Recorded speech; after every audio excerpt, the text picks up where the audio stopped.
घरोघरी मातीच्या चुली मालिकेच्या आजच्या भागामध्ये शरू जानकीकडे आलेली असते. ती दरवाजा नॉक करते आणि आतमध्ये जाते. तेव्हा ती जानकीकडून आता तिला महत्त्वाचं बोलायचं असल्याची परवानगी मागते. त्यावेळी जानकी हसून उत्तर देते की तुम्हाला मला बोलण्यासाठी केव्हापासून परवानगी घ्यावी लागली.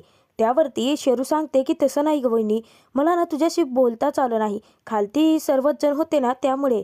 शेरू सांगते की मगाशी तू स्वतःच्या जीवाची पर्वा न करता माझा जीव वाचवलात. त्यावेळी जानकीला तो प्रसंग आठवतो की जेव्हा शेरूच्या साडीला आग लागलेली असते आणि जानकीने हाताने ती आग विझवलेली असते. तेव्हा शेरू म्हणते की आणखीन थोडा वेळ गेला असता तर नक्की काय झालं असतं माहिती नाही. त्यावरती जानकी तिला थांबवते आणि सांगते की काही नसतं झालं. शेरूला आता खूप मोठा प्रश्न पडलेला असतो. ती जानकीला विचारते की वहिनी, मगाशी मी देवाला नारळ दाखवला त्यामध्ये काही चूक झाली का गं? नाही म्हणजे आरती पडली आणि माझ्या साडीला आग लागली. आजी म्हणत होती तेच बरोबर आहे ना? शेरूच्या बोलण्यावरती जानकीला धक्का बसतो.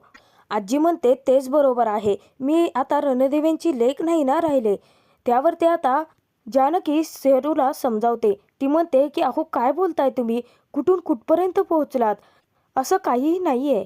आणि आत्ता जरी रणदिव्यांची लेक नसलात तरी आधी होताच ना.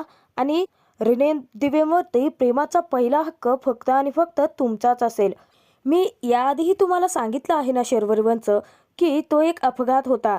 खरं तर लेकीने येणाऱ्या सुनेला जपायचं असतं आणि आलेल्या सुनेने सुद्धा लेकीला तितकंच जपायचं असतं. आणि तसंही नारळ ठेवायला कोणी सांगितलं होतं तुम्हाला? मीच ना. मग तुम्ही स्वतःहून कशी काय चूक केली? असं काहीच नाही आहे शर्वरीवंश.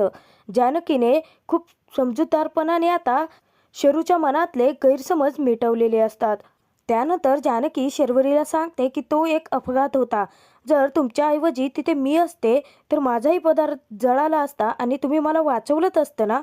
जानकी आता खूप प्रेमाने शेरूला बजावते. ती म्हणते की आता उद्या संगीत आहे, हळद आहे, चुडा भरायचा आहे आणि तुमचा असा पडलेला मूड अजिबात नको आहे मला. त्यावर ते आता शेरू जानकीचे आभार मानते. तेव्हा जानकी म्हणते की पुन्हा तेच. शेरूला खूप अपराधी वाटतं. ती जानकीला सांगते की माझ्यामुळे तुझी मेहंदी मिटली ना. म्हणजे मला कळतंय की दादाने स्वतःहून हातावरती तुझ्या मेहंदी काढलेली तुझ्यासाठी खूप इम्पॉर्टंट होती. परंतु तुझ्या मागच्या हातावरती आता मी स्वतः मेहंदी काढणार आहे. आणि शरूने मेहंदीचा कोणही आणलेला असतो. ती जानकीच्या हातावरती स्वतः मेहंदी काढते. शरू जानकीमधील असलेलं नंदन भावदाईचं नातं आता खुलत चाललेलं असतं. तोपर्यंत ऐश्वर्याचा माणूस रणदिवेंच्या घरी आलेला असतो. ऐश्वर्याने चुटकी वाजवताच तो माणूस आता दचकतो आणि तिला म्हणतो की किती घाबरलो मी. त्यावरती ऐश्वर्या सांगते की घाबरू नका, मीच आहे. बरं ऐका, मेहंदी टाकलेल्या चिठ्ठीप्रमाणे जानकीने आता ऋषिकेशचा लॅपटॉप चेक केला आहे आणि तिला तसा संशयही आला आहे. बरं ऐका माझं, आता तुम्ही डायरेक्ट जाऊन जानकीला सगळं खरं सांगा. कारण आता इकडून तिकडून माहिती देण्यात इतका वेळ माझ्याकडे नाही आहे आता. ऐश्वर्याचा माणूस तिला सांगतो की अहो कसं शक्य आहे ते? मागच्या वेळेस ऐनवेळी तिथे ऋषिकेश आला होता. त्या ऋषिकेशने जर मला पाहिलं असतं तर त्याने माझी खांडोळीच केली असती. तो आता ऋषिकेशला खूप घाबरलेला असतो, ऐश्वर्याचं काम करण्यासाठी सुद्धा. ऐश्वर्या त्या माणसाला बजावते. ती म्हणते की हो, पैसे देते ना मी आता कामाचे तुम्हाला. पैसे घेताना तर मूठ पुढे करताच की. मग आता मी जसं सांगते अगदी तसंच करायचं. एक काम करायचं, आता तुम्ही डायरेक्ट घरात जायचं आणि जानकीला सगळं खरं सांगायचं. त्यावरती तिचा माणूस सांगतो की अहो काय बोलताय तुम्ही, आतमध्ये मला कोण जाऊ देणार आहे? त्यावरती ऐश्वर्या सांगते की मी आहे ना तुमच्यासमोर उभी. हे बघा, आता उद्या चुडा भरण्याचा कार्यक्रम आहे. तेव्हा आतमध्ये कसं जायचं हे मी सांगेन तुम्हाला. तिथे जायचं आणि जानकीला सगळं खरं सांगायचं. कळलं तुम्हाला? तो माणूस आता पैशांसाठी नाटकं करतो. तो म्हणतो की छे, मला काहीच माहिती नाही आहे, या मुठीला सगळं माहिती असतं. त्यावरती आता ऐश्वर्याच्या लक्षात येतं की याला आता पैसे हवे आहेत या कामाचे. तेव्हा ऐश्वर्या त्याच्या हातात पैसे टाकते आणि उद्याचं काम फिक्स असं म्हणल्यानंतर तो माणूस तेथून जातो. ऐश्वर्याच्या डावाला सुरुवात झालेली असते. दुसऱ्या दिवशी सकाळी सारंग गुलाब दोघे आता स्वयंपाकघरात असतात. तर सारंगने आता दूध उकळवण्यासाठी ठेवलेलं असतं खीर बनवण्यासाठी. इतक्यात जानकी येते आणि त्यांना विचारते की सारंग भाऊजी, तुम्ही किचनमध्ये काय करताय? त्यावरती सारंग उत्तर देतो की खिरीसाठी दूध उकळवत ठेवलं आहे. गुलाब सांगतो की त्याचं काय झालं, मंगलताई इथे नाही आहेत ना. मग मला सगळी कामं माझ्यावरतीच पडली होती, मला काहीच सुधरत नव्हतं. त्यावर ते आता सारंग सांगतो की मीच सांगितलं की जिथे कमी तिथे आम्ही, आणि मी येऊन इथे काम करायला लागलो. परंतु याच्या पुढचं मला काहीच माहीत नाही आहे वहिनी. आता तू आली आहेस ना, तू कर पुढचं. सारंग आता जानकीला स्वतःला खीर बनवण्यासाठी सांगतो. गुलाब आता सारंगला म्हणतो की अहो दादा, असं काय करताय तुम्ही? अहो त्यांचंच लग्न आहे आणि तुम्ही त्यांनाच कामं सांगताय. त्यावरती सारंग म्हणतो की मग काय झालं वहिनी, इतकी टेस्टी खीर कोणी घरात बनवतं का? इतक्यात तिथे सुमित्रा येते आणि सुमित्रा विचारते की काय रे, बराच आहेस की तू, नवऱ्या मुलीलाच तू कामाला लावलं. तेव्हा आता सारंग तिच्याकडेच हट्ट धरतो. तो म्हणतो की आई प्लीज, मी तुझ्यासमोर हात जोडतो, पण इथे काही बोलू नको ना प्लीज. आणि तसंही वहिनीचा लाडका दीर म्हणून थोडासा सासूरवास तर करूच शकतो की मी तिचा. जानकी हसून उत्तर देते की आणि हा गोड सासूरवास मलाही आवडेल बरं का. त्यावरती आता सारंग तिला टाळी देतो. तर तिच्या लक्ष अचानक आता मेहंदीकडे जातं. तेव्हा तो विचारतो की वहिनी, अगं मेहंदी किती छान रंगली आहे तुझी. त्यावरती सुमित्रा उत्तर देते की ती म्हणते की अरे मेहंदी रंगणारच ना, माझा ऋषिकेश तिच्यावरती किती प्रेम करतो. तेव्हा आता जानकी खूप लाजते. सुमित्रा जानकीला सांगते की अगं जानकी, तू हे सगळं काही राहू देत, खीर मी करते, तू तिकडची कामं पाहतेस का? त्यावरती आता सारंग परत हट्ट धरतो आणि तो म्हणतो की आई राहू देत, तिकडची कामं तूच कर. अगं मला माझा हट्ट पुरवते ना वहिनी, मला तिच्याच हातची खीर खायची आहे. आणि तो सुमित्राला किचनच्या बाहेर घेऊन जातो. तेव्हा जानकी आता खूप हसते. तर इकडे ओवी खूप छान नटून थटून तयार झालेली असते. इतक्यात ऋषिकेश येतो आणि तो ओवीचं कौतुक करतो. तो म्हणतो की अरे वा ओवी, खूप छान दिसतेस, नवीन ज्वेलरी, नवीन बांगड्या, जय्यत तयारी चालू आहे की. त्यावरती आता ऋषिकेशला ती सांगते की बाबा, मला ना आज खूप छान वाटतं आहे, मी खूप खुश आहे. तर त्यानंतर ऋषिकेश हा ओवीला उचलतो आणि बेडवरती उभा करतो. तेव्हा आता ओवी म्हणते की बाबा खरंच मी खूप खुश आहे. तेव्हा ऋषिकेश सांगतो की अगं परंतु लग्न आमचं आहे ना. त्यावरती ओवी उत्तर देते की बाबा तुमचं लग्न आहे, परंतु ते माझ्यामुळे होतंय हे विसरू नका. ऋषिकेश आता हसून ओवीसमोर हातच जोडतो. तेव्हा आता ओवीला एक प्रश्न पडलेला असतो. ओवी विचारते की बाबा, आज ना घरातली सर्वच बायका बांगड्या भरणार आहेत, परंतु मला एक कळत नाहीये की बांगड्या फक्त बायकाच का भरतात? बाबा पुरुष का बांगड्या घालत नाहीत? ओवीच्या त्या अजब प्रश्नावरती ऋषिकेश हसून उत्तर देतो. तो सांगतो की ओवी, अगं बांगड्या फक्त बायकाच घालतात आणि पुरुष कडं, ब्रेसलेट हे बघ मी घातलं आहे तसं घालतात.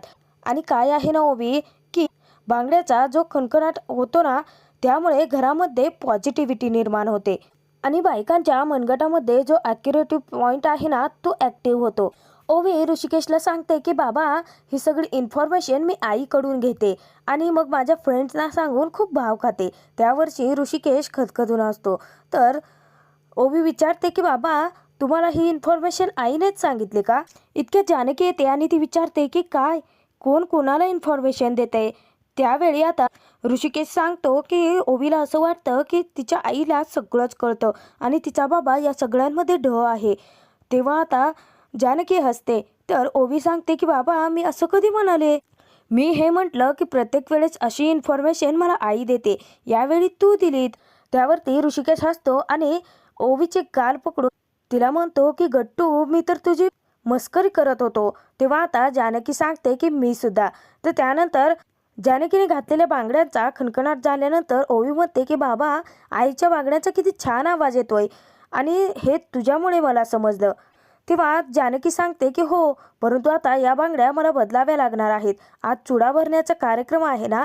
इतक्यात आता शेरू आनंदाने पळत आलेली असते. ती जानकीला सांगते की वहिनी, अगं खालती बांगड्यावाला आला आहे आणि ओवी मॅडम तुम्ही तर आधी चला. त्यानंतर आता जानकी, ऋषिकेश, ओवी हे खालती जातात. खालती आता चुडा भरण्याच्या कार्यक्रमाला सुरुवात झालेली असते. अख्खा रणदिवे परिवार एकत्र जमलेला असतो. तर खालती आता बांगड्या घेऊन आलेल्या काकू त्यांना म्हणतात की करायची का सुरुवात? तेव्हा सुमित्रा म्हणते की हो, परंतु ओटी. तेव्हा आता त्या सांगतात की आधी चुडा भरूया आणि त्यानंतर ओटी, आधी कुमारिकेचा मान. तेव्हा आता ओवी खूप खुश होते. तर त्यानंतर सारंग हा लगेचच ओवीची शूटिंग काढतो. ओवीने आता बांगड्या भरल्यानंतर ओवी खूप आनंदाने नाचायला लागते आणि भानगड्यांचा खणखणाट असा आवाज काढायला लागते। तेव्हा आता सर्वजण ओवीला पाहून खूप खुश होतात। ओवी आता त्या बांगड्यावाल्या काका काकूंच्या नमस्कार करून आशीर्वाद घेते। ते त्यानंतर ते सांगतात की आता मान माहेर वाशनीचा। तेव्हा आता शेरू पुढे येते, तर शेरूला त्या सांगतात की आता प्रत्येक सवाष्णीने इथे उखाणा घ्यायचा बरं का। तेव्हा आजी शेरूला सांगते की खूप छान असा उखाणा घे। तर ऋषिकेश आता शेरूची थट्टा करतो। तो म्हणतो की शेरू जमेल ना तुला। तेव्हा आता सर्वच जण शेरूवरती हसतात। शेरू तिथे उखाणा घेते की चांदीचा सोन्याचा घडा आणि विक्रांतरावांचं नाव घेते भरताना चुडा। आता शेरूच्या या उखाण्यावरती सर्वच जण खूप खुश होऊन टाळ्या जोरजोरात वाजवतात। सर्वांसमोर आजी सुद्धा आता थट्टा करायला लागते। ती शेरूला विचारते की काय उखाणा घेतलास। तेव्हा आता शेरू सांगते की चांदीची परात सोन्याचा घडा। त्यावरती आजी पुढे ते पूर्ण करत म्हणते की अजून आई आला नाही घरात गदडा। तेव्हा आता विक्रांतसाठी आजीने जे काही म्हटलेलं असतं त्यामुळे रणदिवे सगळेच तिथे असणारे खूप जोरजोरात हसत असतात। तर त्यानंतर ते काका आता शेरूला चुडा भरतात। शेरूच्या बांगड्यात भरून झाल्यानंतर त्या काकू सांगतात की आता घरातली करती बाई। तेव्हा सुमित्रा उठते आणि बांगड्या भरण्यासाठी येते। तर आजी तिला सांगते की खूप छान असा उखाणा घे बरं। नाना सुद्धा आता तिथे सुमित्राला उखाणा घेण्यासाठी आग्रह धरतात। तर सगळ्यांच्या आग्रहावरून सुमित्रा उखाणा घेते। सुमित्रा तिथे उखाणा घेते की लेकी सुनांचं गोकुळ आनंदाला पूर आणि पुरुषोत्तमरावांचं नाव घेताना सुमित्रा झाली लाजून चूर। सुमित्राच्या या उखाणावरती आता घरातले सर्वच जण खूप खुश होऊन जोरजोरात टाळ्या वाजवतात आणि तिचं कौतुक करतात। सारंग सुमित्राला म्हणतो की आई अगं काय उखाणा घेतलास, एकदम शिक्सर मारलास तू। नाना सांगतात की सारंग बरोबर बोलतोयस तू, बायको असावी तर अशी। तर त्यानंतर बांगड्या भरण्यासाठी सुमित्रा ऐश्वर्याला पुढे येण्यासाठी सांगते। तेव्हा आता सर्वच जण ऐश्वर्याला सुद्धा आग्रह धरतात उखाणा घेण्यासाठी। तेव्हा ऐश्वर्या सांगते की नाही मला नाही येत उखाणा घ्यायला। तेव्हा आजी तिची थट्टा करते। ती म्हणते की अगं मराठीतून येत नसेल इंग्रजीमधून तर येईलच की। तेव्हा आता सर्वच जण खूप हसतात। तर त्यानंतर सारंग ऐश्वर्याला सांगतो की ऐश्वर्या खूप छान उखाणा घ्या। आणि सारंग मुद्दाम आता ऐश्वर्याच्या समोरच्या खुर्चीत येऊन बसतो आणि तिला आता उखाणा सांगत असतो। तर शेरू ऋषिकेशला इशारा करून सारंगकडे पाहण्यासाठी सांगते। त्यावरती सारंगला ऋषिकेश म्हणतो की सारंग काय चाललंय। त्यावरती सारंग हसतो आणि सांगतो की काही नाही दादा फोटोज काढतोय।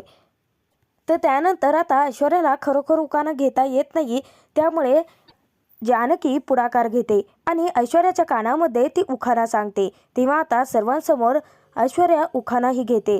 तर ती असा उखाणा घेते की नको मला हिरे माणिक मोती हे ऐश्वर्ये टाकते ओवाळून आणि सारंगरावांच्या चेहऱ्यावरचा हसू हीच माझ्या सौभाग्याची खूण। तेव्हा आता घरातले सर्वच जण ऐश्वर्याने घेतलेले उखाण्याचंही खूप कौतुक करतात, त्याच्यावरतीही जोरजोरात टाळ्या वाजवतात। कारस्थानी ऐश्वर्या मनामध्ये विचार करते की ओ गॉड आता काय काय नाटकं करावी लागतायत मला। सारंग आता उठतो आणि ऐश्वर्याचे फोटोज काढतो। ऐश्वर्या आता बांगड्या भरल्यानंतर सारंगला दाखवते। तर सुमित्रा त्यानंतर सांगते की चला आता नवरीचा नंबर। तेव्हा जानकी उठते आणि पुढे बसते। तर त्यानंतर त्या काकू आता जानकीला हळदी कुंकू लावतात आणि तिचा आता नवरीचा चुडा भरायला सुरुवात करतात। ओवी तिथे आता मोठ्याने सर्वांना सांगते की थांबा थांबा थांबा, माझे बाबा हे माझ्या आईला चुडा भरतील। तेव्हा आता सर्वच जण चकित होतात, परंतु ओवीची आयडिया सर्वांनाच आवडलेली असते। सुमित्रा आता विचारते की काय रे ऋषिकेश, आता लेकीचं फरमान आहे चालेल का तुला। तेव्हा आता ऋषिकेश म्हणतो की चालेल आता काय। त्यावरती आता सारंग मुद्दाम ऋषिकेशची थट्टा करतो।